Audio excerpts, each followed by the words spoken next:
Doutora Melissa, doutor Denilson, chegaram algumas perguntas aqui para a gente. Vamos agora, então, fazer o nosso debate. Os senhores têm algum conhecimento de vazamento de informações de pacientes em instituições hospitalares, em instituições hospitalares? Na apresentação que eu trouxe, eu pontuei a questão do Albert Einstein, um hospital particular que teve vazamento de mais de 16 milhões de dados, entre dados pessoais e dados pessoais sensíveis. Doutor Denilson.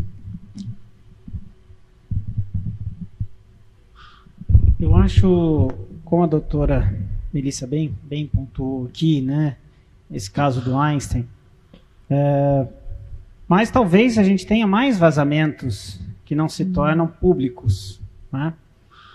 Quando a gente entra num hospital e tem lá uma placa, né, se te ligarem falando que é daqui do hospital, não dê dinheiro, porque não aceitamos dinheiro e tal. Será que aqueles dados foram vazados e não houve a publicidade? Né? Como que algumas pessoas conseguem ligar para a família do paciente que está internado, né? E de repente ter algum tipo de informação? Então, será que não foram dados capturados? Essa segurança da informação, até pela própria lei, que começa a ter as sanções agora de recente, a Agência Nacional, a Autoridade Nacional também ainda está começando o seu trabalho. Então, muitas coisas podem estar acontecendo que não necessariamente se tornam públicas, mas eu acho que a pessoa física, de um modo geral, nós, clientes, pacientes, consumidores, precisamos estar atentos aos sinais, né? Aquele sinal. Como é que essa informação minha chegou? Isso eu só passei para determinada instituição. Como é que essa informação chegou na mão de terceiro? Então, ali pode estar havendo um vazamento. Acho que todos temos que ficar atentos a esses sinais. Muito bem. O senhor havia comentado também na sua apresentação a questão um pouco do marketing, que já é a nossa área, né, na área da comunicação. Agora, em vigor a LGPD, muitos colegas médicos estão com receio, falando um pouco de rede social, que nesse momento o Instagram, Facebook e o WhatsApp estão fora do ar mundialmente, só isso, né? O que será que está acontecendo com os nossos dados nesse exato momento? Então, até por isso que eu tenho algumas perguntas que não estão chegando para mim, porque seriam por WhatsApp. Mas vamos lá. Falando um pouco, né, de colegas médicos que a gente acaba até assessorando e agora estão com receio de gravar alguns stories falando de um caso que eles atenderam aquele dia no consultório, jamais citando o nome do paciente, mas um médico falou para mim, Brisa, eu tenho medo de falar sobre aquele caso clínico no mesmo dia nos meus stories, porque o paciente, ele vai saber que ele passou aquele dia, ele é seguidor daquele médico no Instagram, no caso. Então, por causa da LGPD, eu estou deixando 24 horas só no dia seguinte para que ele não se sinta constrangido. Mas, legalmente, ele não está ferindo nenhuma lei. Certo, doutores? O que vocês têm a dizer sobre isso? Quando nós temos uma lei recente, como é o caso da LGPD, a gente precisa ter um pouco de cautela. A questão de propaganda e marketing médico, ela é disciplinada pelo próprio Conselho Federal de Medicina, que tem uma série de regras, tem um código de ética para isso. Obviamente, o médico ele pode fazer propaganda dos seus atos, mas se os atos envolverem dados pessoais de um paciente, ainda que não se revele o nome, é necessário colher o consentimento. Por quê? Porque não é o nome que identifica unicamente uma pessoa. E eu vou dar um exemplo. Nós temos no Brasil mais de 1 milhão de advogados, dos quais 500 mil são mulheres. No estado de São Paulo, se nós formos pensar em mulheres, nós podemos pensar em advogados da ordem de 250 mil. Vamos, né? E aí nós pensamos, bom, quantas dessas mulheres advogadas no estado de São Paulo são especialistas em direito público? 50 mil? 10 mil? E aí, de repente, você pergunta, e dessas 10 mil que são especialistas em direito público, quantas foram secretárias jurídicas em São José dos Campos? Só teve uma. Então, veja, você chegou até a minha pessoa sem falar o meu nome. Então, não é o nome em si que vai unicamente identificar uma pessoa. Então, se você tem meios de identificar uma pessoa, e essa pessoa, inclusive, sendo seguidora do médico, vai saber que é ela, aí eu recomendaria a colheita aí de um consentimento expresso para aquele determinada propaganda. E ainda nesse comentário da autorização expressa do paciente, ele tendo ciência que está sendo coletado ali os dados dele, é muito comum, às vezes, o paciente sai da consulta e em seguida ele já recebe um WhatsApp de uma farmácia de manipulação dizendo que ele precisa de tal medicamento. Aí o paciente, nossa, mas como é que eu sei, como é que a farmácia XY sabe que eu tenho essa necessidade desse medicamento? E a LGPD nesse caso? Ela proíbe expressamente, porque isso se chama compartilhamento de dados.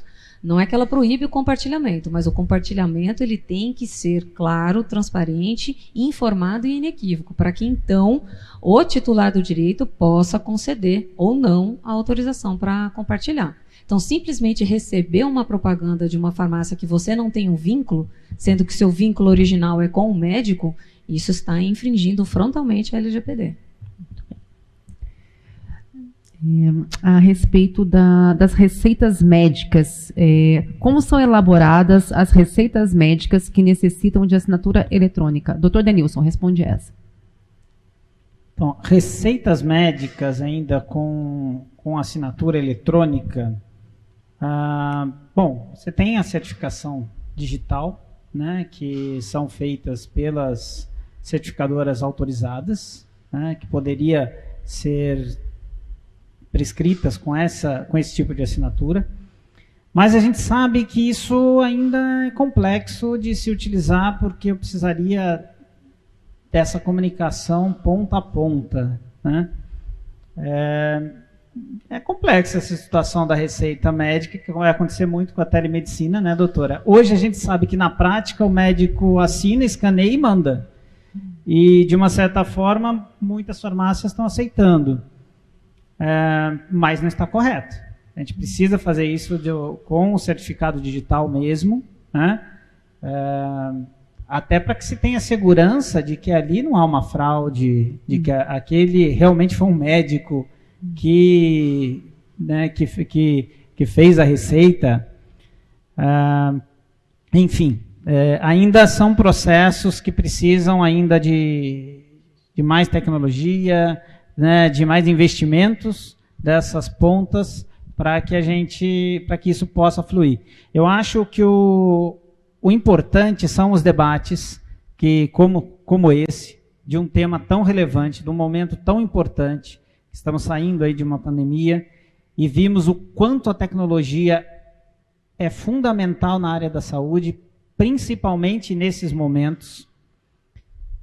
Eu posso dizer assim, eu fico muito feliz disso estar acontecendo e a gente já tem uma lei geral, né, doutora, de proteção de dados para regulamentar como esse compartilhamento de dados, porque fundamental é que seja claro e que tenha autorização do paciente ali. No seu exemplo, Brisa, estava falando do médico, da rede social, basta ele falar para o paciente dele que se ele pode, que ele não vai identificá-lo, mas que gostaria da autorização dele, que vai ser num documento ou vai ser por via digital, enfim, desde que siga as regras aí que a doutora Melissa bem colocou.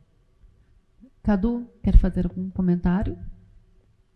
Eu ia dizer que nessa parte de receituário, por exemplo, aí por experiência, né, existe um sistema hoje, eu não vou lembrar o nome dele agora, onde o médico cadastra a receita nesse sistema, o sistema manda um SMS para o paciente e a farmácia tem como consultar esse sistema. Só que a gente está falando, pensando em LGPD, a gente está falando de um mecanismo que compartilha informação com muita gente.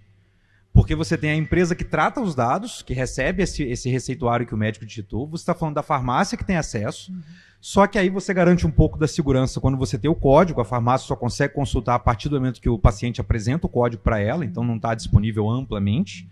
Mas você tem alguns recursos que já estão sendo utilizados, principalmente por causa da pandemia, para tentar resolver essas questões. Mas ainda é muito inicial, ainda depende de uma rede de comunicação muito grande, porque você precisa que todas as farmácias estejam preparadas para aceitar esse tipo de recurso, elas têm que estar conectadas, elas têm que ter acesso a esse sistema. A gente está falando de autenticação de um monte de níveis possíveis aí. Então, existem soluções que estão caminhando nesse sentido, e eu acho que o caminho é por aí mesmo. É discussão, é tentativa, é avaliar quais são os melhores cenários, os melhores caminhos para atingir. Senhores, encerramos nesse momento o nosso painel. Agradecemos a apresentação de cada um de vocês, Cadu, doutora Melissa, doutor Denilson.